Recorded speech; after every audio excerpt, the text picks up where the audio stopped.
Hi friends, ఇవాళ మనతో ఉన్నది తెలంగాణ రాష్ట్ర నాయకుడు, తెలంగాణ ఉద్యమకారుడు, OU JAC leader Kota Srinivas. Hi అన్న, హాయ్, ఎలా ఉన్నారు? బాగున్నా. కోటా శ్రీనివాస్ అంటే పక్కన ఓయూ ఖచ్చితంగా ఉంటుంది. ఓయూ లేకుండా కోటా శ్రీనివాస్ ని పేరు ఎక్కడ వినిపించదు. కోటా శ్రీనివాస్ ఓయూ. మీరు తెలంగాణ ఉద్యమకారుడిగా అనేక పోరాటాల్లో చేసి జైలుకు పోయొచ్చి మళ్ళీ కాంగ్రెస్లోకి వెళ్ళి ఇదంతా జరిగే ఒక పరిణామ క్రమం. దీనికంటే ముందు ఏం జరుగుంటుందని మనకు తెలుసుకోవాలనుకుంటున్నాము. ఓయూకి రాకముందు మీ జీవితం ఎలా ఉండేది? ఓయూకు రాకముందు నా జీవితం అంటే నాది పెద్దపల్లి, అప్పటి ఉమ్మడి కరీంనగర్ జిల్లా. ప్రస్తుతం పెద్దపల్లి జిల్లాగా ఉంది. పెద్దపల్లి జిల్లా పక్కనే ఆనుకుని ఉన్నటువంటి అప్పన్నపేట నా స్వగ్రామం. నా బాల్యం అంతా అక్కడే గడిచింది. అంటే స్కూల్ ఎడ్యుకేషన్ అంతా కూడా నేను గవర్నమెంట్ హై స్కూల్లో జెడ్పీఎస్ఎస్లోనే చదువుకున్నాను. నేను అప్పన్నపేట గ్రామంలో. అక్కడ నుంచి వెళ్ళి ఇంటర్మీడియట్ వచ్చేసి సుల్తానాబాద్లో చేశాను. సుల్తానాబాద్లో అప్పుడు అంటే నాకు అక్కడ ఫస్ట్ లిస్ట్ లో నాకు సీట్ రావడం జరిగింది ఇంటర్మీడియట్ లో. సో అప్పుడు చాలా కాంపిటీషన్ ఉండేది హెచ్ఈసికి సిఈసికి. నేను సిఈసి స్టూడెంట్. సో నేను ఖోఖో అప్పటికే నేను రాష్ట్ర స్థాయిలో క్రీడాకారుని కాబట్టి, అంటే అప్పటి వరకు కాబట్టి నాకు స్పోర్ట్స్ కోటాలో ఫస్ట్ లిస్ట్ లో పేరు రావడం జరిగింది. తర్వాత నేను మళ్ళీ ఎడ్యుకేషన్ అంతా కూడా అక్కడ పెద్దపిల్లగా అయిపోయిన తర్వాత అప్పుడు నేను ఉస్మాన్ యూనివర్సిటీకి పీజీ కోసం, అంటే ఉద్యమాలలో పనిచేస్తున్న క్రమంలో తెలంగాణ ఉద్యమంలోకి పూర్తి స్థాయి కార్యకర్తగా ఎంటర్ అయిన తర్వాత 2006లో ఉస్మాన్ యూనివర్సిటీకి రావడం జరిగింది. ఓయికి రాకంటే ముందు కూడా అక్కడ ఉన్నటువంటి స్థానికంగా ఉన్నటువంటి ప్రజా సమస్యలు, అక్కడ ఉన్నటువంటి ప్రజా పోరాటాలలో, అప్పుడు ఉన్నటువంటి మా ప్రాంతంలో నడుస్తున్నటువంటి పోరాటాలలో భాగం కావడం జరిగింది. మీరు ఓయూకి వచ్చిన తర్వాత మీకేమైనా అవమానాలు ఎదురయ్యాయా?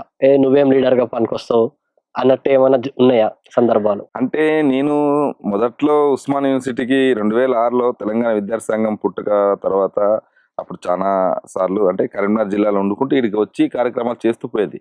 అంటే నేను కరీంనగర్ జిల్లా అధ్యక్షుడిగా కొనసాగిన 2006 నుంచి. సో ఇక్కడికి వచ్చినప్పుడల్లా అది తెలంగాణ వచ్చేది కాదు, పోయేది కాదు. దానికోసం ఎందుకు అట్టిగా మీరు వస్తారు, దెబ్బలు తింటారు, కేసులు అవుతున్నాయి, ఎందుకు తమ్ముళ్ళు మీరు అనే రీతిగా చాలా మంది, కొందరు అప్పుడు ఉన్నటువంటి కొద్ది మంది కామెంట్ చేసేవాళ్ళు. వాళ్ళందరూ ఆశ్చర్యపడే విధంగానే రాష్ట్రాన్ని పోరాడి సాధించి తీసుకొచ్చినాం. ఇక సరే, వాళ్ళు కాలానుక్రమంగా వాళ్ళు కూడా కొద్ది రోజుల తర్వాత ఉద్యమంలో భాగం కావాల్సింది వాళ్ళు మీ ముఖాలు చూసుకుంటూ కూడా అన్న ఏమంటే కానీ ఆ రోజు అని కూడా నేను పలకరించినటువంటి వాళ్ళ పేర్లు వద్దు కానీ ఇప్పుడు అనవసరం. కానీ అంటే వాళ్ళని మళ్ళీ నేను గుర్తు చేసినటువంటి సందర్భం అన్నట్టుగా ఉద్యమంలో, అన్న అవసరం లేదంటే ఇక అన్న ఉద్యమం ఇప్పుడు చూడన్నా తెలంగాణ రాష్ట్రం వస్తాయని ప్రజలందరూ సంతోషంగా ఉన్నారు, అప్పుడు మీరు ఏమన్నారన్నా అని కూడా గుర్తు చేసిన సందర్భాలని. సో అట్లా చాలా రకాలుగా తెలంగాణ ఉద్యమం కోసం పోరాడుతున్నప్పుడు రకరకాల అంటే వ్యక్తులు, సంస్థల సహకారాలు తీసుకుంటున్నప్పుడు హేళనగా అది వచ్చేది కాదు, పోయేది కాదు, ఎందుకు మీరు ఉద్యమాలు చేస్తా ఉన్నారు, ఏదైనా చదువుకొని ఆయన ఎడ్యుకేషన్ కంప్లీట్ చేసుకొని ఉద్యోగం చేసుకోవచ్చు కదా, అవసరమా మీకు, యువకునివి పని చేసుకోవాలి కానీ ఈ తిరుగుతే ఏమొస్తుంది, రాష్ట్రం వస్తుంది, అది రానే రాదు, అది జస్ట్ రాజకీయాలు నాయకులు డ్రామాలు ఆడుతుంటారు, దాన్ని వాళ్ళు పబ్బం గడుపుకొని ఎన్నికలలో పదవులు పొందడానికి కోసం మాత్రమే ఇట్లాంటి ఉద్యమాలు జరుగుతుంటే తెలంగాణ ఉద్యమం అంతకుముందు అట్లే ఉన్నది, ఇప్పుడు కూడా అట్లే ఉంటది బాబు, నువ్వు ఎందుకు అనే రీతిగా కొంత ఇన్సల్ట్ చేసినట్టుగా చాలా రకాల అవమానాలు జరిగినాయి. అయినా కూడా మనము ఒక కమిటెడ్ గా రాష్ట్రాన్ని సాధించాలనేటువంటి లక్ష్యం కొద్దీ. అంటే మీకు ఎప్పుడైనా అనిపించిందా, నిరాశ కలిగిందా, నిజంగా ఇది వస్తుందా రాదా అనే డౌట్ ఏమైనా మీకు? నేను ఎప్పుడు నిరాశ పడలేదు.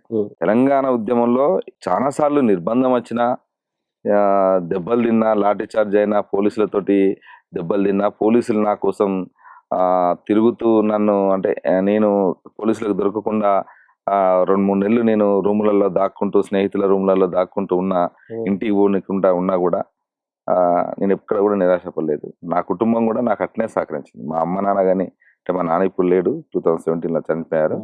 సరే, నా నాన్న తెలంగాణ రాష్ట్రాన్ని చూసేపోయాడు. సో మా నాన్న కూడా కాకపోతే కొంత ఆందోళన పడేది, నీకోసం ఊకే పోలీసులు ఇంటికి వచ్చి రకరకాల ప్రశ్నలు వేస్తా ఉన్నారు, ఎట్లా ఉంటాడు నీ కొడుకు, కళ్ళు ఎట్లుంటాయి, పనులు ఎట్లుంటాయి, ఎంటికలు ఎట్లుంటాయి, ఎంత హైట్ ఉంటాడు, ఇట్లాంటి అడగడం కొంత భయం అనిపిస్తున్నది. బిడ్డ ఎందుకు వాళ్ళకి ఇవన్నీ అడుగుతున్నారు, ఇట్లాంటి మీ ఓడికి ఇంకేదేదో ఉంది అని రకరకాల మాట్లాడుతూ ఉన్నారు, బెదిరిస్తూ ఉన్నారు అని అన్నప్పుడు అట్లా కొంత కుటుంబం ఆందోళన పడ్డా కూడా నా కుటుంబం ఎప్పుడూ నేను చేసేది మంచి పని, నేను ప్రజల కోసమే పోరాడుతున్నా, ఈ రాష్ట్రం రావాలనే పోరాడుతున్నా, ఈ రాష్ట్రంలో ఉన్నటువంటి సమస్యలు అది జెన్యున్ గా ప్రజలకు ఇబ్బంది అయినప్పుడు ప్రజలకు నష్టం కలిగే విధంగా ఉన్నటువంటి సమస్యలనే నా కొడుకు ఇన్వాల్వ్ అవుతారు అనేది మా అమ్మ నాన్న ఇద్దరు అనుకునేది. మా నాన్న చదువుకున్నాడు, మా అమ్మ చదువుకోలేదు, కానీ వాళ్ళిద్దరూ నేను చెప్పిన దానికి వాళ్ళు ఏకీభవించేది. సరే బిడ్డ అని జాగ్రత్త, నువ్వు పోయే కాడ ఏది చేసినా అని. నా సహచరి కూడా, తను కూడా అంతే. ఎందుకంటే తను ఇలా అంత అవుట్ రైట్ గా నన్ను ప్రజా ఉద్యమంలో తిరగడానికి ఆ స్పేస్ ఇచ్చింది కాబట్టి నేను ఈ రోజు ఈ స్థాయిలో ఒక ఉద్యమకారుడిగా, ఇప్పుడు ప్రస్తుతం కాంగ్రెస్ పార్టీ నాయకుడిగా ఇలా మీ ముందు, ప్రజల ముందు నిలబడి ఉన్నాను. కాబట్టి కుటుంబం అంతా కూడా నాకు వెన్నుదన్నుగా ఉన్నది. మా సోదరులు, అక్కలు, చెల్లెళ్ళు, మా బావలు కూడా అందరూ కూడా నాకు సపోర్ట్గా ఉన్నారు. అంటే నేను చేస్తున్న కార్యక్రమం ఏంది, ఎవరి ప్రయోజనాల కోసం చేస్తున్నాడు. ఉద్యమం అంటే కేవలం ఆస్తులు కూడబెట్టుకోవడానికి కోసమో, లేకపోతే కార్లు, బంగ్లాలు సంపాదించుకోవడం కోసమే కాదు కదా. ప్రజల సమస్యల్లో, ఆ సమస్యలో భాగమై ఆ సమస్య పోరాటం, భూ పోరాటాలు చేసినాం మా ప్రాంతంలో, కూనారంలో. సో అక్కడ ఉన్నటువంటి మెజారిటీ ప్రజలకు భూములు కావాలని మనం పోరాటం చేసినాం. అట్లా ఎక్కడ సమస్య జరిగినా ఓపెన్ కాస్టింగ్ సంబంధించింది, అంటే భూములు కోల్పోయి ఓపెన్ కాస్టింగ్ నిర్వాసితం అయిపోయి కనీసం వాళ్ళ భూములు కోల్పోతే నష్టపరిహారం ఇవ్వకపోగా, వాళ్ళకు అక్కడ ఉద్యోగ భద్రత కల్పించకపోగా, వాళ్ళ ఇష్టారీతిగా భూములు గుంజుకోవడాన్ని వ్యతిరేకిస్తూ, అంటే తెలంగాణ, ఉత్తర తెలంగాణ అంతా కూడా బొందలగడ్డగా మార్చేటువంటి కుట్ర జరుగుతుందనే దాని మీద, అంటే ఆ ప్రజల పక్షాన పోరాడుతున్నప్పుడు ఈ అంశం మా ఇంట్లో కూడా చర్చ జరిగేది. ఎందుకంటే ఎన్ని రోజులు, వారం రోజులైనా 10 రోజులైనా ఇంటికి మనం మళ్ళీ తర్వాత వెళ్తాం కాబట్టి, ఇంటికి వెళ్ళినప్పుడు ఇంట్లో చర్చ జరిగేది. ఏంది, ఎట్లా, ఏంది, అది పోలీసులు కేసులు అంటారు, అది ఇది అంటే, ఏం కాదు నాన్న, ఏం కాదు అని నా సహచరికి కానీ చెప్పేది. ఇట్లా ఉంది, అది న్యాయమైన డిమాండ్, మనం వాళ్ళ పక్షాన నిలబడాల్సిందే. కేసులు అయితే అవుతాయి, మా అంటే జైలుకే పోయొచ్చేది, మనం అదేం కాదు కదా. కాబట్టి ప్రజల కోసం పోరాడుతున్న క్రమంలో ఇవన్నీ సాధారణమే అనే రీతిగా ధైర్యంతో, మనోధైర్యంతో నేను ఎక్కడ కూడా ధైర్యం జరగలేదు, ఎక్కడ కూడా వెనుకడగేయలేదు. అంటే చాలా సందర్భాల్లో తెలంగాణ ఉద్యమ సందర్భంలో నన్ను తీసుకెళ్లి ఎన్కౌంటర్ చేయాలని కూడా అనుకున్నారు అప్పుడున్నటువంటి పాలకులు ఎన్కౌంటర్ కూడా చేయాలనుకున్నారు. అప్పుడు నన్ను కాపాడుకుంది గద్దరనే. సో తీసుకెళ్లి ముషిరాబాద్ పిఎస్ లో పెట్టినప్పుడు, అప్పుడు అందరికీ తెలుసు, చాలా మంది ప్రజా ఉద్యమకాలందరికీ, ముషిరాబాద్ పిఎస్ లో పెట్టినప్పుడు గద్దరనే వచ్చి కాపాడుకున్నాను. మొత్తం తను ఒక 200 మందితోటి పోలీస్ స్టేషన్ ముందు ధర్నా చేసి నన్ను కాపాడుకోపోయాడు. గద్దరన్న కానీ చాలా మంది పెద్దలు మన ఎన్నుకున్నారు అనేటువంటి ఒక ధైర్యంతో ముందుకెళ్ళాం. ప్రజలందరూ కూడా మన వెనుక ఉన్నారు, మనకు సపోర్ట్ ఉన్నారని ధైర్యం. అంటే మీకు తెలంగాణ ఉద్యమంలోకి రాకముందు ఇంకా వేరే ఉద్యమాల్లో ఎక్కడ పార్టిసిపేట్ చేశారా? అంటే ఉద్యమ జీవితం అనేది ఎక్కడ మొదలై ఉంటుంది? అంటే నేను విద్యార్థి దశ నుంచే కాస్త చురుకుగా ఉండేవాడిని. నేను ఖోఖో జాతీయ క్రీడాకారిని. సో స్పోర్ట్స్ లో ఉండేవాడిని, రాజకీయాల్లో కూడా చురుకుగా అధ్యయనం చేసేవాడిని. సో మా ప్రాంతంలో జరుగుతున్నటువంటి భూస్వామ్య వ్యతిరేక ఉద్యమాలు అవన్నిటి కూడా మాకు ఒక ఇన్స్పైర్గా ఉండేది. అంటే దొరలు వందల ఎకరాల భూములుండి వాళ్ళంతా మొత్తం సాధారణ ప్రజలకు ఎలాంటి భూమి లేకుండా వాళ్ళ మీద ఆధిపత్యాన్ని చెలాయిస్తూ చేస్తున్నటువంటి పాలేర్ల సంఘం అని ఇట్లాంటి జరుగుతున్నటువంటి రైతు కూలి పోరాటాలు, వాటన్నీ జరుగుతుండేది మా ప్రాంతంలో. పెద్దపల్లి ప్రాంతంలో ఒక ఉద్యమ కేంద్రం అది. ఆ ప్రాంతంలో చాలా మంది ప్రజా ఉద్యమకారులు, జాతీయ స్థాయిలో సెంట్రల్ కమిటీలో పనిచేసినటువంటి విప్లవకారులు కూడా ఆ ప్రాంతం నుంచి ఉన్నారు. సో వాళ్ళందరి ప్రభావం మా దశలో అప్పుడు మా మీద ఉండేది. సో వాళ్ళ ప్రభావంతో కాస్త అక్కడ జరుగుతున్నటువంటి సమస్యల మీద మనం చదువుకున్నాం కదా, చదువుకున్న వాళ్ళం మనం మౌనంగా ఉండడం ఏంది, ప్రశ్నించాలి కదా, ఇది తప్పు కదా, తప్పని అక్కడ నిర్మోహమాటంగా చెప్పేవాడిని. ఇప్పటికీ కొద్ది మంది దానివల్ల నీకు నష్టం జరుగుతుంది, ఊరికి అట్లా ఎందుకు మాట్లాడుతావు అనే రీతిగా కూడా మాట్లాడతారు. నష్టం అంటే ఏంది, తప్పు కదా, అది తప్పు అనాలి కదా. కాబట్టి నష్టం జరిగితే ఎవరికి నష్టం జరుగుతుంది, నాకేం నష్టం జరుగుతుంది, నాకేం ప్రయోజనాలు లేవు, ప్రయోజనాలు లేనప్పుడు నాకెందుకు నష్టం జరుగుతుంది అనే రీతిగా నేను మాట్లాడేది. సో అట్లా అక్కడ జరుగుతున్నటువంటి ప్రజా ఉద్యమాలకి వెళ్ళి ఇన్స్పైర్ అయినటువంటి వాడిని. మా ప్రాంతంలో అప్పుడు మేము చదువుతున్నప్పుడు జయశంకర్ సారు, ఆకుల భూమయ్య సారు, వీళ్ళు తెలంగాణ జనసభ మీటింగ్ పెట్టారు మా ప్రాంతం పెద్దపల్లిలో. తెలంగాణ జనసభ మీటింగ్ పెట్టినప్పుడు అప్పుడు నేను ఆ మీటింగ్కు నేను వెళ్ళడం జరిగింది విద్యార్థిగా. అంటే మా ఊర్లో ఉన్నటువంటి కొందరు ఆ మీటింగ్కి వెళ్తున్నారు, ఇక్కడ మీటింగ్ జరుగుతుంది తెలంగాణ కోసం, దానికోసం వెళ్దాం అంటే, సరే ఇక సైకిల్ మీద నేను వెళ్ళినా కాబట్టి కంపల్సరీ తన సైకిల్ మీద నేను ఇంటికి వెళ్ళాలి కాబట్టి తనతో పాటుగా నేను కూడా ఆ మీటింగ్కి వెళ్ళిన. మీటింగ్కి వెళ్ళిన తర్వాత మీటింగ్ కూర్చున్న తర్వాత అవును కదా, ఇంత అన్యాయం జరుగుతుంది, ఇంత నష్టం జరుగుతుంది, ఈ తెలంగాణలో గడ్డ మీద మాట్లాడితే, ప్రశ్నిస్తే ఎన్కౌంటర్లు చేస్తా ఉన్నారు, దుర్మార్గం. రోజు పొద్దున్న లేస్తే చూస్తే ఎన్కౌంటర్లే కనిపించేది పేపర్లలో. అంటే మనుషుల్ని చంపడం ఇంత ఈజీగా ఎన్కౌంటర్ అనే దాని మీద, అంటే ఈ తెలంగాణ ఉన్నందుకేనా ఈ పరిస్థితి, కాబట్టి మన రాష్ట్రం మనకు కావాలి, ఆంధ్ర పెత్తందారి పాలన నుంచి వెళ్ళి మనకు అనేది అప్పుడే మనకు బీజం పడ్డది. సో అక్కడ నుంచి వెళ్ళి రాష్ట్రం ఉద్యమంలో ఉండాలనేటువంటి లక్ష్యం కొద్దీ మనం తెలంగాణ ఏర్పడాలనే దాంట్లో మన వంతుగా మనం పార్టిసిపేట్ చేయాలనే అవకాశం ఆలోచన వచ్చింది. ఆ ఆలోచనలోకి వెళ్ళి 2006లో అంటే మధ్యలో కూడా నేను తెలంగాణ ఉద్యమంలో పార్టిసిపేట్ చేశాను. 2001లో అప్పుడు ఈ అందరూ తెలంగాణ కావాలని ఊర్లలో రకరకాల కార్యక్రమాలు చేస్తున్నప్పుడు సరే జనరల్ గా మనం తెలంగాణ కోరుకునే ఆకాంక్ష పరులుగానే ఆ తెలంగాణ ఉద్యమంలో పార్టిసిపేట్ చేసినాం. తర్వాత ఏమైంది, అది రాజకీయంగా వాళ్ళు మలుపు తిప్పినప్పుడు రాజకీయంగా మనం రాజకీయ పార్టీలలో ఉండకూడదని బయటకు వచ్చేసినటువంటి పరిస్థితి, రాజకీయ పార్టీలకు ఉండకుండా. ఆ తర్వాత 2006లో తెలంగాణ కోసమే ఒక విద్యార్థి సంఘం ఏర్పాటు జరుగుతుంది, దాని చర్చలో భాగం కావాలి, అది హైదరాబాద్లో జరుగుతుంది, వెళ్ళాలని మనకు కొద్దిమంది పెద్దలు సూచించడంతో వాళ్ళ సూచన మేరకు హైదరాబాద్ ఉస్మాన్ యూనివర్సిటీకి రావడం జరిగింది. ఉస్మాన్ యూనివర్సిటీలో తెలంగాణ ఎవరి కోసం, ఎందుకోసం, వస్తే ఎలాంటి తెలంగాణ సాధించాలి అనేటువంటి చర్చ కార్యక్రమంలో అప్పుడున్నటువంటి పెద్దలందరూ గద్దరన్న కానీ ప్రొఫెసర్స్ మిగతా వాళ్ళందరూ కూడా, అప్పుడు రాజారాం యాదవ్, బెల్లయ్య నాయక్ వీళ్ళందరూ కూడా చాలా మంది ఆ చర్చలో ఉన్నారు. సో ఆ చర్చలకు వెళ్ళే తెలంగాణ విద్యార్థి సంఘం అనేది పురుడు పోసుకుంది.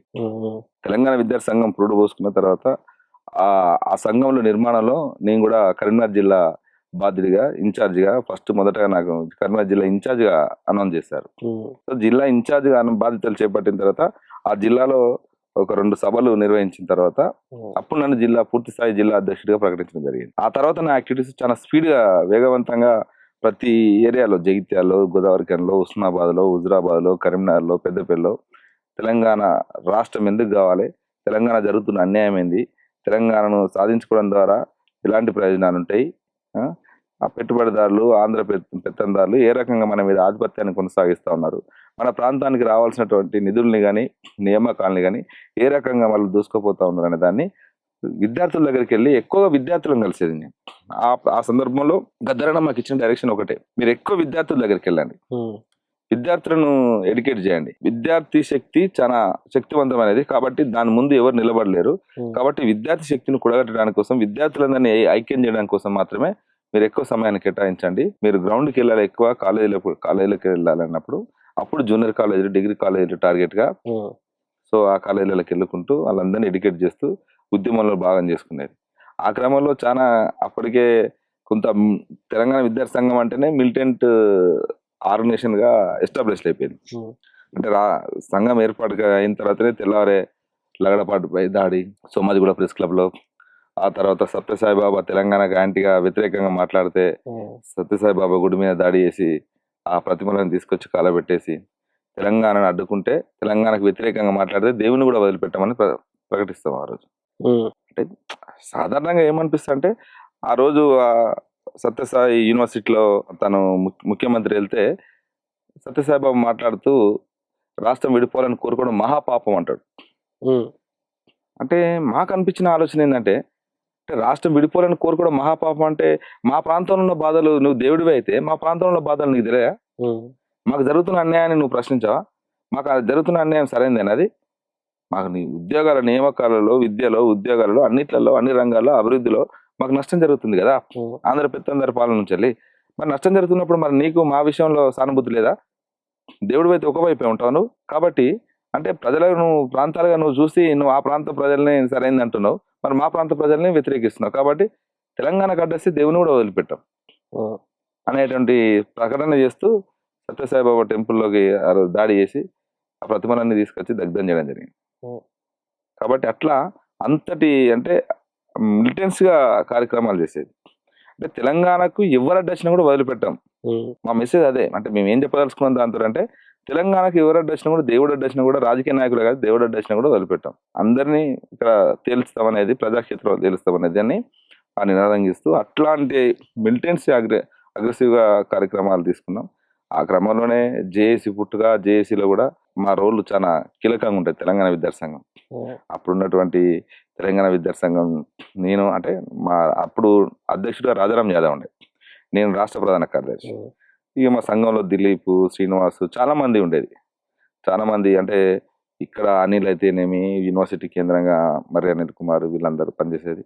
ఇక్కడ జిల్లాలలో నిర్మాణం చంద్రకాంత్, దిలీప్, కరీంనగర్కి వెళ్తే క్రాంతి, అటు పోతే సోమన్న, స్వామినాయక్, ఇట్లా ఏ జిల్లాకి పోయినా వీరప్రసాద్ యాదవ్, ఏ జిల్లాకి పోయినా మన నిర్మాణాలు పనిచేసేది. చాలా బలంగా నిర్మాణాలను తయారు చేసినటువంటి పరిస్థితి అప్పుడు తెలంగాణ కోసం. తెలంగాణ విద్యావంతుల వేదిక టీవీని తెలంగాణ రాష్ట్రం వచ్చిన తర్వాత కూడా బ్యాన్ చేయడం జరిగింది.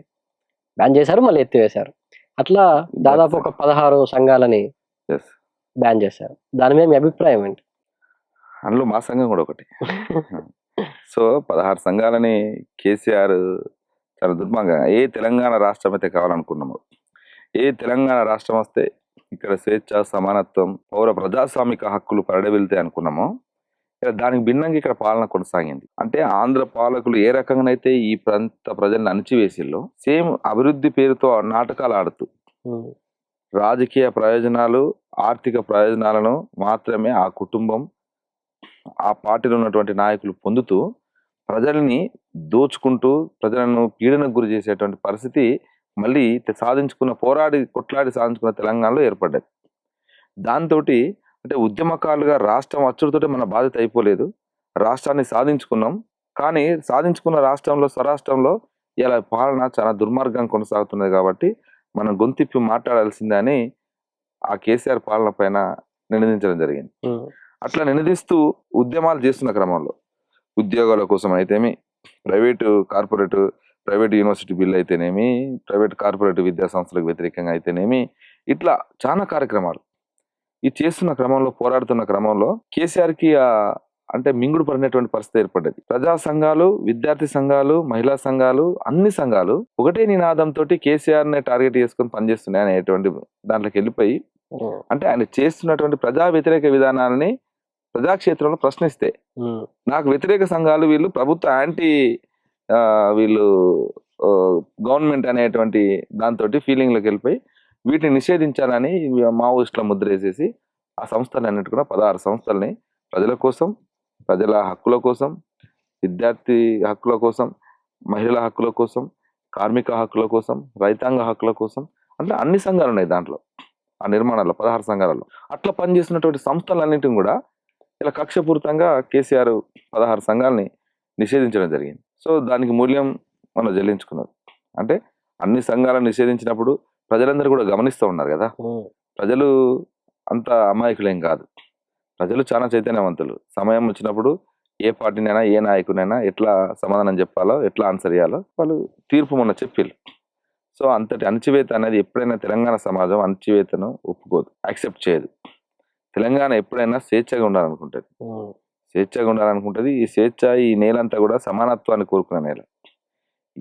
ఈ నేల పైన ఎందరో త్యాగాలు ఉన్నాయి. అంటే పాలకులు ఎప్పుడైనా ఏమనుకుంటారంటే, ప్రజలు మర్చిపోయిన్లు, వాళ్ళు ఏదో పోరాటాలు చేసిళ్ళు, ఉద్యమాలు చేసిళ్ళు, త్యాగాలు చేసిళ్ళు, చనిపోయిన్లు, ప్రజల కోసం పనిచేసి పోరాటి చనిపోయిన్లు, కాబట్టి ఆ చరిత్ర అంతా గత చరిత్ర అనుకుంటారు. ప్రజలు ఎప్పుడు చరిత్రలు మర్చిపోరు. చరిత్ర ప్రతిసారి వాళ్ళని గుర్తు చేస్తూ ఉంటుంది, ఆ సందర్భాన్ని మళ్ళీ రిపీట్ అవుతూనే ఉంటుంది. అట్లా ఇలా కేసీఆర్కు సమాధానం ప్రజలు చెప్పిళ్ళు. అంటే ప్రజల్ని అణచివేసేసి ఒక పోలీస్ పాలన లాగా, పోలీసు క్యాంపులు పెట్టి కొనసాగించినట్టుగా పాలన కొనసాగిస్తామని చూస్తే అది ఒప్పుకోదు. ఆ రకంగా ఇలా కేసీఆర్కు స్థానం ఎక్కడుందో మనం అర్థం చేసుకోవచ్చు. గద్దర్కి మీకు స్నేహం ఎలా ఉండేది? గద్దర్ పాటకు నేను పెద్ద అభిమాని. అంటే నేను బాల్యం నుంచి వెళ్ళి గద్దర్ పాటలు వినుకుంటూ వచ్చినవాడిని. అంటే ప్రజా ఉద్యమాలు, అక్కడ మా ప్రాంతంలో నడుస్తున్నటువంటి ప్రజా ఉద్యమాలు, వివిధ సామాజిక ఉద్యమాలు ఎక్కడ చూసినా గద్దర్ పాట చాలా ప్రభావితం చేసేది. చిన్నప్పుడే మేము చాలా పాటలు, గద్దర్ అన్న తెలంగాణ ఉద్యమం కోసం పాడినటువంటి పాటలున్నాయి, తెలంగాణ ఉద్యమం కంటే ముందు పాడిన పాటలున్నాయి. అట్లాంటి పాటలన్నీ వినుకుంటూ వచ్చిన వాళ్ళం మేము.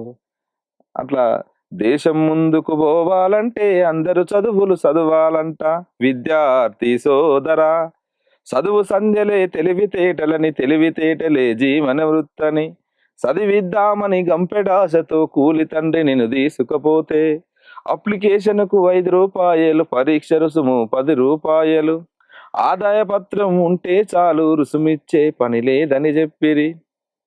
అట్లా అంటే ఆ పాట అంతా కూడా, అంటే నీకు అప్లికేషన్ ఆదాయ పత్రం ఉంటే చాలు నీకు రుసుము ఇచ్చే పని లేదని చెప్పిరా. ఆ ఆదాయ పత్రం తీసుకొని పోతే ఎంఆర్ఓ 5, ఆర్ఐ కాదు ఎంఆర్ఓ 5, ఎంఆర్ఓకు 25 అని. అంటే అక్కడ కింది స్థాయిలో ఏ రకంగా లంచం దోపిడీ జరుగుతుంది అనేది, అంటే చదువుకోవడానికి కోసం ఇన్ని ఇబ్బందులు పడాల్సి వస్తుంది. అందరు చదువుకోవాలంటారు కానీ చదువుకోవడానికి ఇన్ని ఇబ్బందులు ఉంటాయి. సో ఆ పాటలో చాలా విప్పి చెప్పేది, ప్రజలకు అర్థమయ్యే విధంగా చెప్పేది. అట్లాంటి పాటలు ఎన్నుకుంటూ వచ్చినాం. తర్వాత తెలంగాణ ఉద్యమంలోకి రాగానే ఇక చాలా పాటలు ఉన్నాయి తెలంగాణ ఉద్యమంలో. అమ్మ తెలంగాణ మా కాంచెలు మొదలుకుంటే, దగా పడ్డ నా తెలంగాణము గుండె చప్పుడినురో మా ఎన్నల్లారా, గుండె చప్పుడినురో మా ఎన్నల్లారా, తెలంగాణములో బడులే లేవు, ఉన్న బడులకు భవంతు లేవు, వానకాలము ఎండకాలము వారము రోజులు సెలవు దినాలే, చెట్ల కింద మా పోరగన్లురా నీడ తిరిగినట్టు తిరుగుతుంటారు, పంతులు వస్తే పోరలు రారు, పోరలు వస్తే పంతులు రారు, పంతులు పోరలు ఇద్దరు వస్తే రాయనీకి మా పంతులు గారికి చాకి పీసు లేదో మా ఎన్నల్లారా. అంటే ఇట్లాంటి పాటలు మమ్మల్ని చాలా ప్రభావితం చేసినాయి. అంటే తెలంగాణలో నిజంగా ఆ స్థితి అప్పుడు ఉన్నది. ఇట్లా ఈ బడులేంది, మన బడులు ఇంత అధ్వానంగా ఉన్నాయి, కురిసేది, నీళ్లు పడేది, పుస్తకాలు దాచిపెట్టుకునేది, ఆ రోజు క్లాసులు ఉండకపోయేది. ఆ చిన్నప్పుడు మన స్కూల్ అంతా వాతావరణం అంతా మన కళ్ళ ముందు కట్టినట్టు కనిపించేది. ఇట్లా గద్దరన్న పాటకు మేము ఆకర్షితులైన వాళ్ళు. అట్లా నేను మొట్టమొదటిసారి గద్దరన్నను పెద్దపల్లిలోనే కలుసుకున్నాను. నేను గద్దరన్నను ప్రత్యక్షంగా గద్దరన్నకు షేకాండ్ ఇచ్చింది నేను పెద్దపల్లి ప్రభుత్వ ఆసుపత్రి ముందు. అప్పుడు కొయ్యూరు ఎన్కౌంటర్ జరిగింది. ఆదిరెడ్డి, శీలం నరేష్, ఎర్రంరెడ్డి సంతోష్ రెడ్డి ఎన్కౌంటర్, వాళ్ళ శవాలని పోస్ట్ మార్టం చేయడానికి పెద్దపల్లి ప్రభుత్వ ఆసుపత్రి తీసుకొచ్చినప్పుడు గద్దరన్న వచ్చింది అనేటువంటి వార్త పెద్దపల్లిలో దావనంలో వ్యాపిస్తాయి.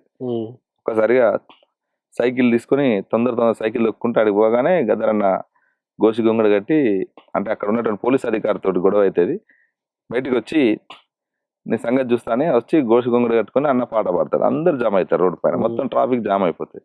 దాంతో అధికారి మళ్ళీ గద్దరన్న రిక్వెస్ట్ చేసి తీసుకొని లోపల తీసుకుని పోయి, అంటే చనిపోయి పోస్ట్ మార్టం కోసం వచ్చినటువంటి శవాలను మమ్మల్ని చూడనీయకుండా నువ్వెట్లా ఆపుతావు, వాళ్ళు మాకు సంబంధించిన వాళ్ళు, ఏం జరిగింది ఏం కథ మమ్మల్ని చూడనివ్వాలి కదా, ఎందుకు చూడనివ్వాలి, ఎందుకు అడ్డుకుంటావు అనేటువంటి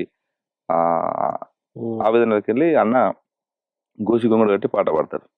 అప్పుడు ఆ పాట కాడ నేను అన్నతోటి అంటే పాటల మీద ఉన్నటువంటి ఇంట్రెస్ట్ తోటి అన్న పాటకు నేను కోరస్ అవుతా. అట్లా గద్దరన్నతోటి పాటతోటి నాకు పరిచయం ఏర్పడ్డది. పరిచయం ముందే పాటకుతోటి పరిచయం ఉన్నప్పటికీ గద్దరన్నతోటి పరిచయం ఆ రోజు మొదలైంది. అట్లా మా పరిచయం మొదలైంది 2006లో తెలంగాణ విద్యార్థి సంఘం పెట్టిన తర్వాత. ఇంకాస్త చనువుగా అన్నతోటి, అంటే అన్న మనల్ని చూడగానే వీడు చురుకుగా ఉన్నాడు, కొంత మీ లోపల ఫైర్ ఉంది అనేది అన్నకు అర్థమైపోయింది. నేను మిలిటెంట్ గా ఉండేది, ఇంత స్మూత్ గా అప్పుడు లేను.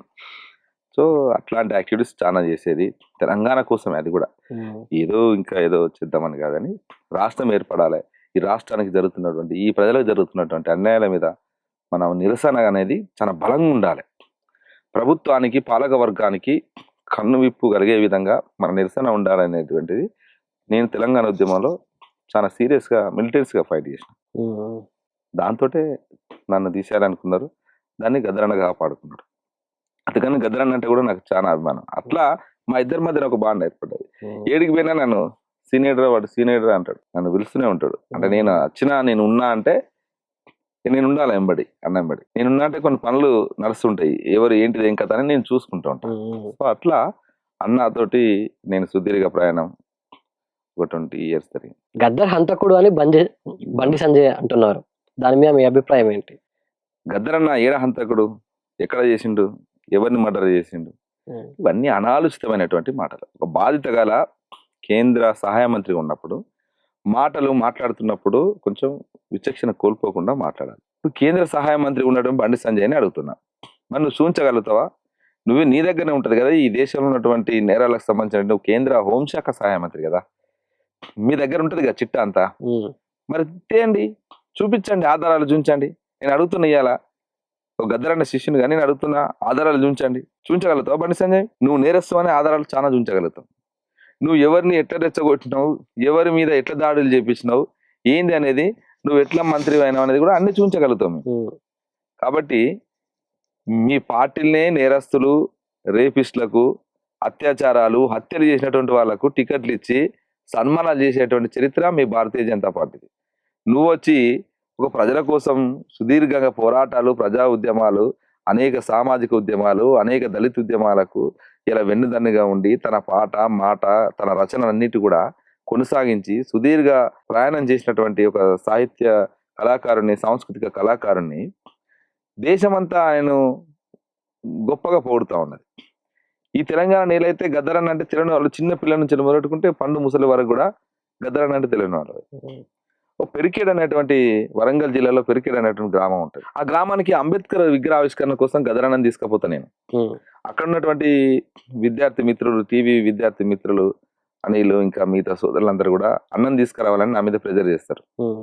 నువ్వు చెప్తే వస్తాడు, మా ఊరికి నువ్వు తీసుకురావాలంటే నేను అన్నను అడిగి ఫస్ట్ రానంటాడు, నాకు పని ఉన్నది, నాకు ఆరోగ్యం బాగాలేదంటే, తర్వాత సరే నేను అన్న మనం పోవాల్సిందే, వాళ్ళ పిల్లలు వాళ్ళు స్వచ్ఛందంగా అంబేద్కర్ విగ్రహాన్ని పెట్టుకున్నారు, ఎవరి దగ్గర డబ్బులు వసూలు చేసేవాళ్ళు కాదు, నిజాయితీ పరులు వాళ్ళు. గ్రామంలో ఇంటికి 50 రూపాయలు 100 రూపాయలు వసూలు చేసి అంబేద్కర్ విగ్రహాన్ని చౌరస్తాలో పెట్టారు, మనం పోవాలి, ఖచ్చితంగా మీరు వస్తున్నారు అని చెప్పడంతో సరేరా వస్తారా అని చెప్పి తీసుకొని పోయాను.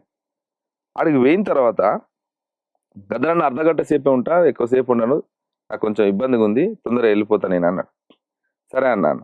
గద్దరన్న అంబేద్కర్ విగ్రహ ఆవిష్కరణ చేసి వేదిక మీదకి వచ్చి తను నేను మాట మాట్లాడి పాట పాడి వెళ్ళిపోతా అంటాడు.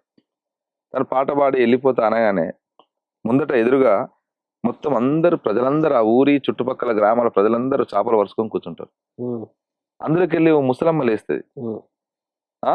ఏడికి పోతావు, ఇదే పదం, ఏడికి పోతావు, ఏడుకో పోతా అంటున్నావు, నువ్వు వచ్చినావని మేము ఇలా పొద్దుగాడు సని చూస్తాను, నువ్వు వస్తావు, ఇప్పుడు ఎప్పుడు వస్తావా అని. అప్పుడెప్పుడు రైతు కూలి సంఘం మీటింగ్ పెడితే వరంగల్కు ఎడ్ల బండి కట్టుకొని సర్ది కట్టుకొని వచ్చినావు నీ పాట వినడానికి. ఇప్పుడు నువ్వు మా ఊరికే వచ్చినావు, ఎట్టెట్లా పోతావు, నీకు బువ్వ పెడతాం, తిను, ఇంత వండు, ఇంత తిను, ఈయన వండుకో, ఓ పోతా పోతా అంటాను, నువ్వు పోయేది లేదు ఇలా, నువ్వు ఊరు దాటనిచ్చేది నిన్న అని ముసలమ్మ అంటది. అనగానే గద్దరన్న మళ్ళీ చిన్న పిల్లాడు అయిపోతారు అప్పుడే, వెంటనే భూమిని ముద్దాడి ఆ ప్రాంతంలో ఉన్నటువంటి వరంగల్ అమరులను స్మరిస్తూ పాట అందుకుంటాడు. అంటే ప్రజలు, అంటే అప్పుడెప్పుడూ రైతు కూలి సంఘం మీటింగ్ జరిగినప్పుడు చూసినటువంటి ఆ తల్లి అంత గుర్తు పెట్టుకొని ఎట్టెట్లా పోతావు నువ్వు మా ఊరికి వచ్చి, మా ఇంటికాడ బువ్వ తినిపో అని అంత ఆత్మీయతగా ప్రజలు వాళ్ళ గుండెల్లో పెట్టుకున్నారు గద్దరని. గద్దర్ అంటే ఎక్కలేని ఎనలేనటువంటి అభిమానం తెలంగాణ నేలపైన చాలా మందికి ఉంటుంది. కొద్దిమంది ఇట్లాంటి ప్రజల్ని విద్వేషాలు రెచ్చగొట్టి, అంటే మత విద్వేషాలు, కుల విద్వేషాలు వీళ్ళకు వెన్నుతో పెట్టిన విద్య. ఎందుకంటే దాని నుంచి వీళ్ళకి అధికారం వస్తుంది, దాని నుంచి ఏమొస్తుంది, వీళ్ళకు అధికారం వస్తుంది. కాబట్టి ప్రజల్ని విభజించాలి, డివైడ్ చేయాలి. ఎప్పటికీ విభజించి పాలించనేటువంటి సూత్రం ఒకటి ఉంది బ్రిటిష్ నుంచి నేర్చుకునేది. వీళ్ళు బ్రిటిష్ వారసులుగా వీళ్ళు భారతీయ జనతా పార్టీ అంతా బ్రిటిష్ వారసులే.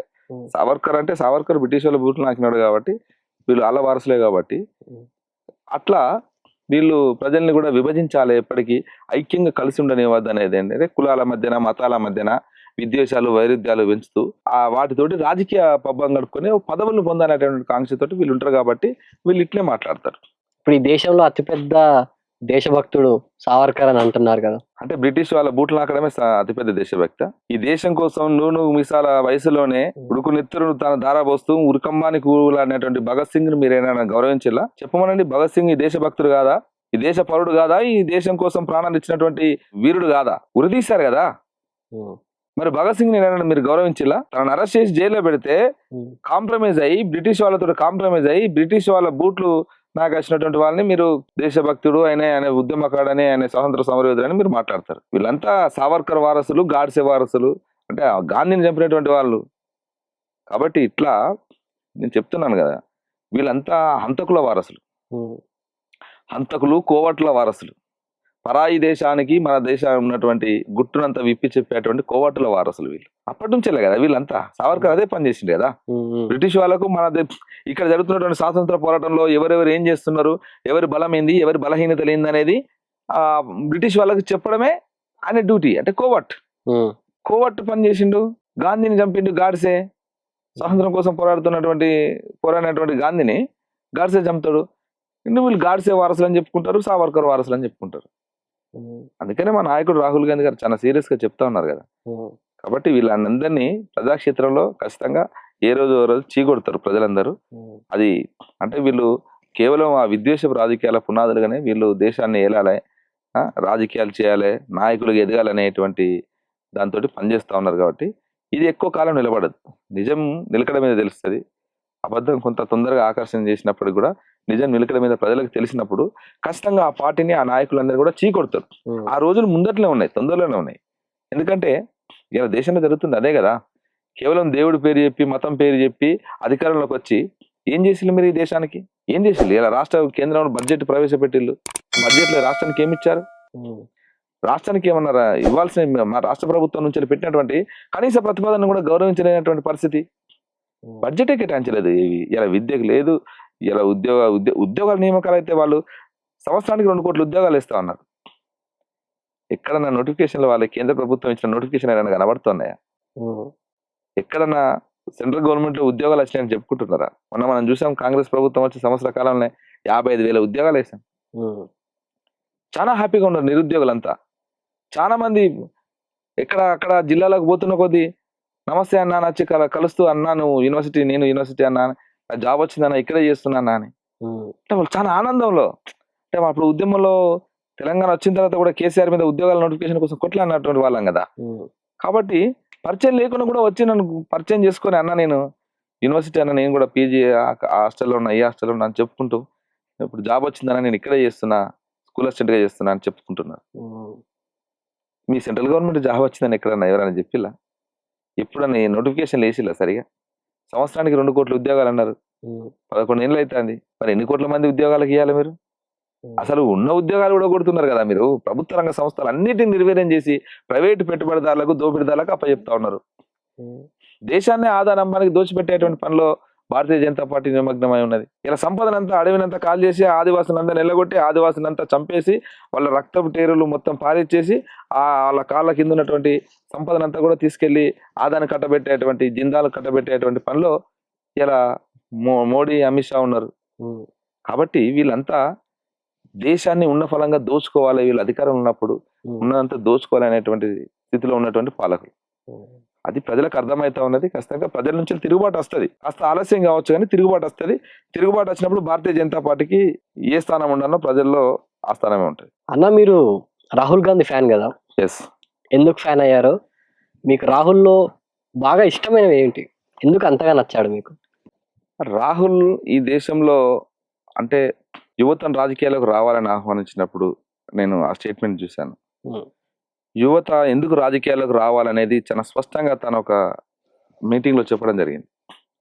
అంటే దేశాన్ని ఎట్లా దోపిడీ చేస్తూ ఉన్నారు, దేశంలో ఏ రకంగా అన్యాయాలు జరుగుతూ ఉన్నాయి, వీటన్నిటిని ప్రశ్నించాలంటే, వీటన్నిటిని ఎదుర్కోవాలంటే, ప్రజలకు న్యాయం దక్కాలంటే, అది కూడా సామాజిక న్యాయం దక్కాలంటే, ఈ వర్గాల నుంచి ఉన్నటువంటి చదువుకున్నటువంటి అందరూ కూడా రాజకీయాల్లోకి రాకుంటే, ఈ రాజకీయాలలో ఇట్లాంటి దోపిడీదారులు, పెట్టుబడిదారులు, వ్యాపారవేత్తలు అందరూ కూడా దీంట్లో వచ్చేసి ఈ దేశాన్ని అంతా కూడా ఉన్న ఫలంగా దోసుకుని ఇలా దోపిడీ చేసేటువంటి పరిస్థితి నెలకొన్నది. కాబట్టి ఈ వ్యవస్థను మార్చాలంటే చదువుకున్నటువంటి జ్ఞానవంతులందరూ, విద్యార్థులు, యువతరం ముఖ్యంగా రాజకీయాల్లోకి రావాలి. రాజకీయాల్లోకి వచ్చి ఇలా ఈ పాలన మనమే, ఈ దేశాన్ని మనమే ఏలుకోవాలనేటువంటి దాన్ని చాలా బలంగా చెప్తాను. రెండోది, ఈ దేశాన్ని ప్రజల మధ్యన విద్వేష రాజకీయాలతోటి ప్రజలను విభజిస్తూ, ప్రజలను మతం పేరుతోటి, కులం పేరుతోటి ఏ రకంగా అయితే డివిజన్ చేస్తూ ఉన్నారో వాళ్ళ పట్ల చాలా స్పష్టమైన వైఖరి రాహుల్ కలిగి ఉన్నాడు. అందుకనే రాహుల్ మాకు ఒక హీరోలా కనబడతాడు.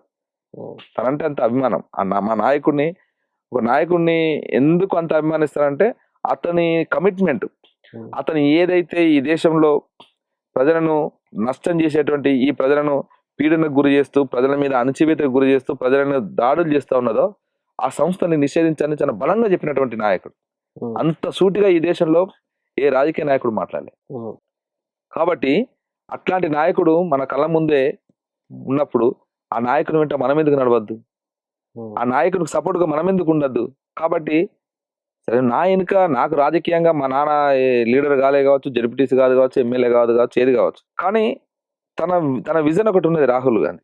యువతరాన్ని రాజకీయాలకు తీసుకురావాలి, యువతను రాజకీయాలు ఎదిగియాలి, ఈ దేశంలో ఈ విద్వేష రాజకీయాలను అంతం చేసి స్వేచ్ఛ, సమానత్వం, సామాజిక న్యాయాన్ని సాధించుకోవాలని చాలా సూటిగా తన మాట్లాడుతున్న వేదికలను మీరు ఒకసారి అబ్జర్వ్ చేయండి.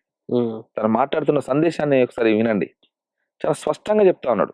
ఉమ్, చాలా డెమోక్రాటిక్ గా, ఉమ్, చాలా డీక్లాసిఫై అయిపోయి ఉమ్, కార్మికులను, లారీ క్లీనర్లది, రోడ్డు పక్కన పనిచేసుకునేటువంటి కార్మికులు, ఉమ్, వాళ్ళు ఉపాధి పొందేటువంటి ఏదైతే సంచార జీవులు ఉంటారో వాళ్ళది, ఉమ్, ప్రతి అన్ని రంగాల దగ్గర ప్రజల దగ్గరికి తను వెళ్తూ ఉమ్, వాళ్ళ సమస్యలను తెలుసుకునేటువంటి పనిలో ఉన్నాడు. ఆ క్రమంలోనే ఇవాళ దేశంలో వేల కిలోమీటర్లు భారత్ జోడో యాత్ర ద్వారా అంటే ప్రజల్ని కలుపుతూ ప్రజలకు విద్వేషాలతో విడగొడుతున్నటువంటి భారతీయ జనతా పార్టీకి వ్యతిరేకంగా తనకు క్లియర్ స్టాండ్ తీసుకొని ప్రజల్ని కలుపుతూ భారత్ జోడో యాత్ర చేయడం జరిగింది. ఉమ్, ఆ జోడో యాత్రలో రాహుల్ గాంధీకి మద్దతుగా మేము యూనివర్సిటీ నుంచి వెళ్ళి, ఉస్మానియా జాక్ నుంచి వెళ్ళి మద్దతుగా వెళ్ళడం జరిగింది. ఉమ్, ఆ తర్వాత మేము అంటే వాస్తవానికి ఆ జోడో యాత్ర చేస్తున్నప్పుడే ఆ స్పిరిట్ నచ్చే మేము రాహుల్ గాంధీ తోటి నడిచి జైన్ కావాలనుకున్నాం. ఉమ్, కానీ అప్పుడు రాజకీయ కార్యక్రమం, జైనింగ్ కార్యక్రమం లేదన్నతోటి అక్కడ ఆగిపోయినాం. తర్వాత మళ్ళీ ఆ రాహుల్ సూచన మేరకే ఏఐసిసి మల్లికార్జున ఖర్గే గారి అంటే మా శ్రీధర్ బాబు గారు, అదేవిధంగా మదియాసి గౌడ్ గారు, ఇద్దరు రేవంత్ అన్న గారు, ముగ్గురు వాళ్ళంతా కలిసి మాట్లాడి ఏఐసిసి జాతీయ అధ్యక్షులు మల్లికార్జున ఖర్గే గారి సమక్షంలో జాయిన్ చేయడం జరిగింది. సో అట్లా రాహుల్ గాంధీ గారి నాయకత్వాన్ని బలపరుస్తూ రాహుల్ ఏ లక్ష్యాల కోసం అయితే పోరాడుతున్నాడో అవన్నీ కూడా మేము కోరుకున్నటువంటి మా ఎజెండాలో, అంటే ప్రజల కోసం మనం పనిచేయాలనుకున్నాం, ప్రజల కోసం నిలబడాలనుకున్నాం, ఈ దేశంలో స్వేచ్ఛ, సమానత్వం, సామాజిక న్యాయం దక్కాలనుకున్నాం. కాబట్టి ఆ అంశాలన్నీ కూడా చాలా స్పష్టంగా విజన్ కలిగి ఉన్నాడు. కాబట్టి ఆ నాయకత్వాన్ని బలపరిచి ఆ నాయకత్వం పనిచేయాలనుకున్నాం. కాబట్టి కాంగ్రెస్ లోకి రావడం జరిగింది. కాంగ్రెస్ అధికారంలోకి వస్తే మంగళసూత్రాలు అమ్మేస్తారు, లాగేసుకుంటారు అని మోడీ, అమిత్ షాలు మాట్లాడే మాటని, ఆ తీరు గురించి మీరేమంటారు? ఆ భాష పట్ల కానీ మీ అభిప్రాయం ఏంటి? అంటే ఈ దేశంలో వాళ్ళు ఒక థియరీ చెప్తూ ఉంటారు, ఉమ్, మహిళకు ప్రాధాన్యత ఇస్తాం, మహిళలను గౌరవిస్తాం, దేవతలను గౌరవిస్తాం అని చెప్తారు. ఉమ్, వాళ్ళు ఉంటే దేవతలకు పూజిస్తూ ఉంటారు కదా. ఉమ్, అంటే జనరల్ గా సమాజంలో మహిళలకు మంగళసూత్రం అంటే అత్యంత గొప్ప విలువైనది. దాని తర్వాతనే ఏదైనా. ఉమ్, తన శరీరం ఉన్నటువంటి మంగళసూత్రాన్ని ఎవరైనా టచ్ చేస్తే ఆ మహిళ ఎంతటి ప్రతిఘటనకైనా దిగుతుంది. ఉమ్, ఉమ్, సెంటిమెంటల్ గా వాళ్ళకు ఉన్నటువంటి వాళ్ళకు ఆ గౌరవం ఉంటుంది దానిపైన, ఆ మంగళసూత్రం పైన. ఉమ్, సో అట్లాంటి మంగళసూత్రాలు తీసేస్తారు, గుంజుకుంటారు, అమ్ముకుంటారు అని మాట్లాడినటువంటి మోడీ, ఉమ్, అమిత్ షాలు, బీజేపీ నాయకులు ఇలా మరి ప్రజలకు, తెలంగాణ ప్రజలకు ఏం చెప్తారు? సంవత్సర కాలం అయింది, ఉమ్, ఎక్కడ ఎవరు మంగళసూత్రాలు తీసుకున్నారు? ఉమ్, మా మహిళలు తెలంగాణలో వచ్చి చూడండి, ఓ మోడీ, అమిత్ షా తెలంగాణకు వచ్చి చూడండి, మా మహిళలు ఉమ్, స్వేచ్ఛగా వాళ్ళు వంటింటి గృహిణిలాగా ఉన్నటువంటి వాళ్ళు ఇలా తెలంగాణలో ఉచిత బస్సు ప్రయాణంతో స్వేచ్ఛగా వాళ్ళ తల్లిగారింటికి వేస్తా ఉన్నారు, ఉమ్, వాళ్ళ పనులు చేసుకుంటా ఉన్నారు, వాళ్ళ ఉద్యోగాల పనుల్లో నిమగ్నం అవుతా ఉన్నారు. వాళ్ళకి ఏ అవసరాలున్నా వాళ్ళే స్వేచ్ఛగా వెళ్ళి ఆ పనులు చేసుకొని మళ్ళీ స్వేచ్ఛగా ఇంటికాడ తిరిగి పోతా ఉన్నారు. ఇలా మా పాలలో మహిళలందరూ చాలా సంతోషంగా ఉన్నారు. 500 రూపాయల సిలిండర్ కావచ్చు, అదేవిధంగా 300 యూనిట్ల ఉచిత కరెంటు కావచ్చు, సంక్షేమ పథకాలన్నీ కూడా ఇలా ఆరోగ్యశ్రీ కింద 10 లక్షల రూపాయల వరకు ఉచితంగా వాళ్ళకు 10 లక్షల వరకు ఆసుపత్రులలో ఎలాంటి అనారోగ్యం పాలైనా కూడా చేయించుకునే విధంగా పెంచడం జరిగింది. 5 లక్షలు ఉన్నదాన్ని 10 లక్షలు పెంచడం. సో ఇట్లాంటి అనేక రకాలైనటువంటి సంక్షేమ పథకాలని ఇలా మహిళలకు అందిస్తా ఉన్నాం, ప్రజలకు అందిస్తా ఉన్నాం, రైతులకు అందిస్తా ఉన్నాం. ఇలా నిరుద్యోగులు చాలా సంతోషంగా అంటే వాళ్ళందరూ ఉద్యోగాలు సాధించి చాలా హ్యాపీగా ఉన్నారు. ఇంకా నిరుద్యోగులు ఉన్నటువంటి మిగిలినటువంటి విద్యార్థులు కూడా వాళ్ళు ఖచ్చితంగా ఒక ధైర్యంతో కొద్దున్నారు. ఎందుకంటే కాంగ్రెస్ ప్రజా ప్రభుత్వం ఏర్పడిన తర్వాత సంవత్సర కాలంలో చాలా స్పష్టంగా ఒక నోటిఫికేషన్ మధ్యన గ్యాప్ లేకుండా అన్నిటినీ ఇస్తూ ఒక అంటే పారదర్శకంగా ఆ పరీక్షను నిర్వహించేసి ఇలా ఉద్యోగాలు నియామక పత్రాలు అందించేంత వరకు కూడా పారదర్శకంగా వ్యవహరించింది. కాబట్టి ఇలా విద్యార్థి సమాజం అందరికి కూడా కాంగ్రెస్ ప్రజా ప్రభుత్వం పైన పూర్తి విశ్వాసం పెరిగింది. ఎందుకంటే 10 ఏళ్ల పాలన చూసి ఏ పరీక్ష పత్రం చూసినా చివరాఖరికి ఇంటర్మీడియట్ ఎగ్జామ్స్ కూడా పేపర్ లీక్ అయినటువంటి పరిస్థితి మన తెలంగాణలో ఉన్న పరిస్థితి. అట్లాంటి స్థితి నుంచి వెళ్ళి ఇలా సంవత్సర కాలంలో ఒక పారదర్శకతను పాటిస్తూ ఉద్యోగాలు అందరూ వచ్చి నియామక పత్రాలు తీసుకుంటూ పిల్లలంతా హ్యాపీగా ఉద్యోగ బాధ్యతలలో వాళ్ళు నియామక పత్రాలు తీసుకొని పోయి జాయినింగ్ రిపోర్ట్లు ఇస్తుంటే ఎంత హ్యాపీగా ఉంటుంది వాళ్ళకు. సో మిగతా వాళ్ళ చుట్టూ ఉన్నటువంటి సమాజానికి, విద్యార్థులు కూడా విశ్వాసం, నమ్మకం పెరిగింది. కష్టంగా నోటిఫికేషన్లు ఇస్తూనే ఉన్నది. ఇప్పటికి ఇచ్చింది చాలా మళ్ళీ. సో ఇంకా వచ్చే నోటిఫికేషన్ కూడా ఉంది. ఇంకా టీచర్ ఉద్యోగాలు ఖాళీ ఉన్నటువంటి వాటి అన్నిటి కూడా పరిశీలన జరుగుతూ ఉన్నది. ఇంకా మిగతా రంగాలలో, మిగతా డిపార్ట్మెంట్లలో ఉన్నటువంటి ఖాళీలను కూడా వాటి అన్నిటి కూడా తీస్తూ ఉన్నారు. సో ఎలక్షన్ నోటిఫికేషన్ ఇప్పుడు ఒకటి ఉంది కాబట్టి, దాని ఎలక్షన్ కోడ్ ఉంది కాబట్టి ఇంకా మిగతా వచ్చే నోటిఫికేషన్ ఆగిపోయినా కానీ ఈ ఎలక్షన్ కోడ్ అయిపోగానే ఖచ్చితంగా ఆ నోటిఫికేషన్లు కూడా వస్తాయి. సో కాంగ్రెస్ ఎప్పుడైనా ప్రజా సంక్షేమము అభివృద్ధి మీదనే ఫోకస్ చేస్తుంది. వీళ్ళలాగా విద్వేషాలు, మత విద్వేషాలు, కుల విద్వేషాలు రెచ్చగొట్టి రాజకీయ పబ్బం గడుపుకునేటువంటి పార్టీ మా పార్టీ కాదు. మా పార్టీ అన్ని మతాలని, అన్ని కులాలని, అన్ని వర్గాల ప్రజలను గౌరవిస్తూ ఒక సెక్యులర్ భావజాలంతో ఉన్నటువంటి పార్టీ. మా పార్టీలో అన్ని రకాల ప్రజలు ఉంటారు. హిందువులు ఉంటారు, ముస్లింలు ఉంటారు, క్రిస్టియన్లు ఉంటారు, సిక్కులు ఉంటారు, జైన్ బుద్ధిస్టులు ఉంటారు, అందరు ఉంటారు. అన్ని వర్గాల ప్రజలు మా పార్టీలో ఉంటారు. వాళ్ళ పార్టీలో ఎవరు ఉంటారండి? ప్రజల్ని రెచ్చగొట్టి ప్రజల మీద దాడులు చేయాలి, ప్రజల మీద ఒక ఒక రకమైనటువంటి సాంస్కృతిక దాడి చేయాలి అనేటువంటి లక్ష్యం కొద్దీ వాళ్ళ పార్టీలలో ఉంటారు. సో మన ప్రాంతంలో ఉన్నటువంటి సంస్కృతికి భిన్నంగా ఇలా ఆ పరాయి సంస్కృతిని మన ప్రజల పైన రుద్దేటువంటి చర్య జరుగుతుంది. అది మన కళ్ళ ముందే చూసినాం. Just like Bathukamma. బతుకమ్మ ఏందండి? మన ప్రజలు మంచిగా స్వేచ్ఛగా ఆడుకునేటువంటి పండుగ. అది పూల పండుగ. ప్రకృతి నుంచి వెళ్ళి సేకరించినటువంటి పూలను తెచ్చుకొని పేర్చుకొని పల్లె ఆడపడుచులందరూ చాలా ప్రేమగా బొడ్డమ్మను గౌరమ్మను పెట్టుకొని ఆడుకునే పండుగ. దాన్ని ఏం చేశారు? ఇప్పటికీ ఎట్లా తీసుకొచ్చారు? దాండియా కాడికి తీసుకొచ్చారు.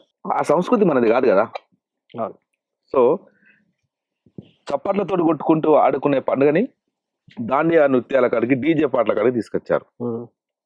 అంటే మన సంస్కృతి, తెలంగాణ సంస్కృతి పైన భారతీయ జనతా పార్టీ కావచ్చు, అంతకుముందు పరిపాలించిన పాలకులు కావచ్చు, వీళ్ళంతా ఒక కుట్రపూరితంగానే సంస్కృతి మీద దాడి చేసింది అనేది చాలా స్పష్టంగా కనబడుతుంది.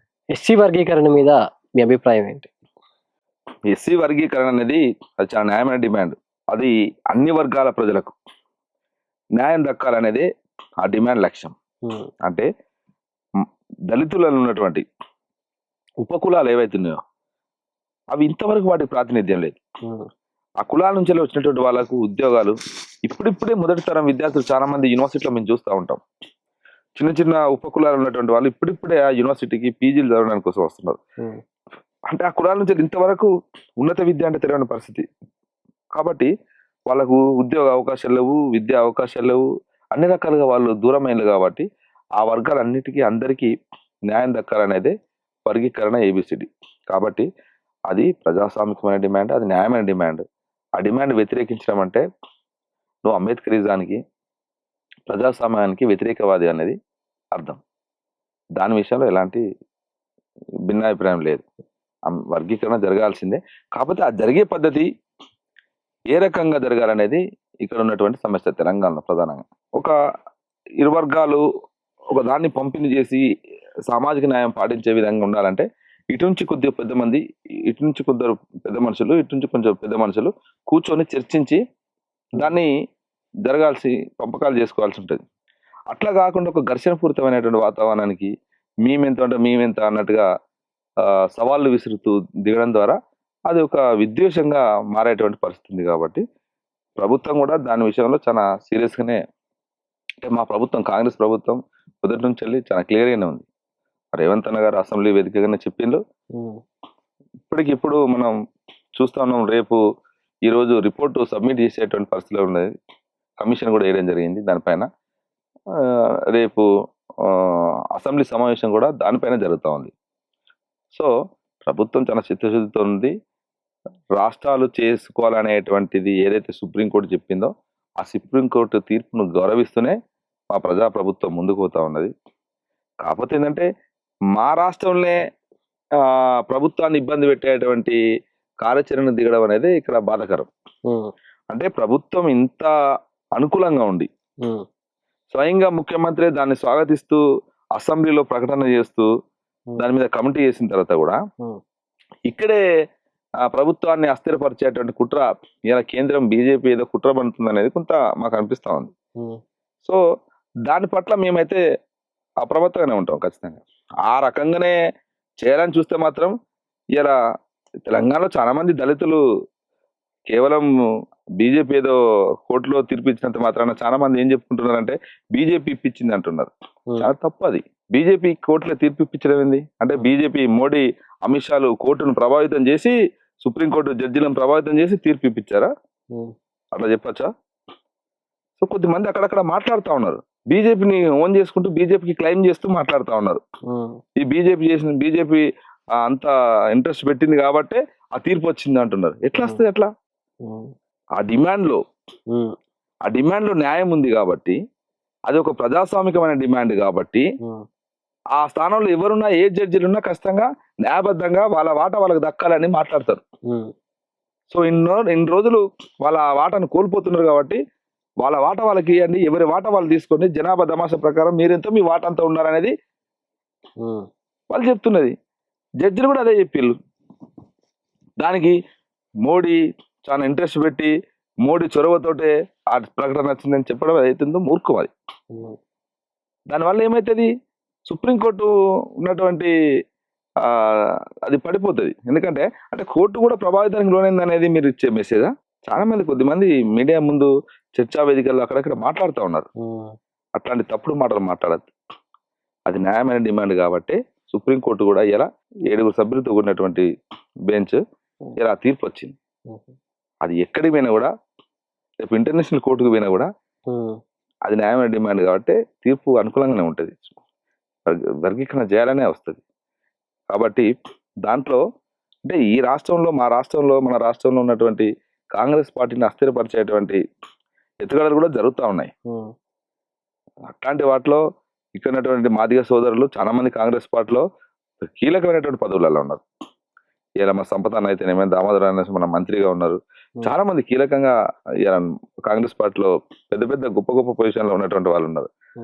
సో కాబట్టి ఎట్టి పరిస్థితిలో అట్లా జరిగితే ఉపేక్షించలేదు. అన్న, మీ మీద ఎన్ని కేసులు ఉన్నాయి? ఎన్నిసార్లు జైలు పోయి వచ్చారు? ఎన్ని నెలలు జైల్లో ఉన్నారు? అంటే నేను తెలంగాణ ఉద్యమంలో నా పైన 136 కేసులు. 136. 136 కేసెస్. తెలంగాణ ఉద్యమంలో నేను 4 సార్లు జైలుకి పోయాను. ఒక్కసారి జైలు రాకపోయి బయటకు వచ్చాను. అంటే బెయిల్ అక్కడ పోయేసరికి నా వెనకాల మన వాళ్ళు తీసుకొని వచ్చారు కాబట్టి బయటకు ఆనంచెల్లా వచ్చేసాను వెనుక. సో అట్లా 5 సార్లు జైలు, అంటే 4 సార్లు జైలు జీతం. తెలంగాణ సాధించుకున్న తర్వాత 2 సార్లు జైలుకి వెళ్ళాను. తెలంగాణ వచ్చిన తర్వాత ఎందుకు వెళ్ళాల్సి వచ్చింది? అంటే స్వరాష్ట్రంలో ఇందాక చెప్పాను కదా, కేసీఆర్ వైఖరిని, కేసీఆర్ ఏదైతే విద్యార్థి ప్రజా వ్యతిరేక వైఖరిని ప్రదర్శిస్తున్నాడో దానికి వ్యతిరేకంగా ప్రజల పక్షాన, విద్యార్థి పక్షాన నిలబడి మాట్లాడినందుకే ఇలా రకరకాల సంస్థలతో, అంటే విప్లవ సంస్థలతో, మావోయిస్టు పార్టీతో అనుబంధంగా పనిచేస్తున్నాడు అనేటువంటి నేపం మోపి నా పైన అస్ఫాబాద్లో కేసు నమోదు చేపించి 2018లో నన్ను అరెస్ట్ చేసి అస్ఫాబాద్ జైల్లో 4 నెలలు నిర్బంధించారు. అంటే యూఏపీ అనేటువంటి కేసును కూడా నా పైన ఆర్మ్స్ యాక్ట్ అనే కేసును కూడా నమోదు చేశారు. ఏంటి యూఏపీఏ కేసు అంటే ఏంటి? అది మీ దాకా ఎందుకు వచ్చింది అసలు? యూఏపీఏ కేసు అంటే అన్లాఫుల్ యాక్టివిటీస్ ప్రివెన్షన్ యాక్ట్ అది. సో అన్లాఫుల్ యాక్టివిటీస్ అనేది చట్టం తీసుకొచ్చిన ఉద్దేశం వేరు, వీళ్ళు వాడుతున్న ఉద్దేశం వేరు. ఈ దేశంలో ఉంటూ పరాయి దేశస్తులకు, లేకపోతే ఈ దేశాన్ని విచ్ఛిన్నం చేసేటువంటి పని, దేశానికి నష్టం చేసేటువంటి పని, ఈ దేశ అంతర్గత వ్యవస్థకు భద్రత ముప్పు వాటిల్లే విధంగా ఉంటే మాత్రమే ఆ చట్టాన్ని ఉపయోగించాలి. కానీ మేమేం అవి చేయట్లేదే. అవన్నీ చేసింది ఎవరు? కేసీఆర్. ఈ దేశాన్ని ఆర్థికంగా అన్ని రకాలుగా వ్యవస్థీకృతంగా దోసుకున్నది వాళ్ళు, పాలన ఉన్న వాళ్ళు చేస్తున్నటువంటి దోపిడీని, అన్యాయాన్ని ప్రశ్నిస్తేనే మీరు చేస్తున్నది తప్పు, ప్రజలకు మీరు చేస్తానని ఇచ్చిన హామీలు మర్చిపోయిన్లు, ఉద్యమ సమయంలో ఉన్నటువంటి డిమాండ్లను మర్చిపోయినని కేసీఆర్ గుర్తు చేస్తూ ప్రశ్నించడమే నేరం అయిపోయింది.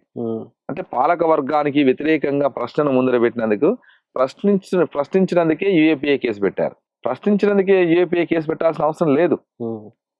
ఈ దేశ అంతర్గత భద్రతకు ముప్పు వాటిల్లితే వాటిని వాడాల్సినటువంటి చట్టాలని ఇలా ప్రజా ఉద్యమకారుల మీద, ప్రజల కోసం పనిచేసినటువంటి సంస్థల పైన ఈ కేసును నమోదు చేసి మాలాంటి వాళ్ళందరినీ జైల్లో పెట్టారు.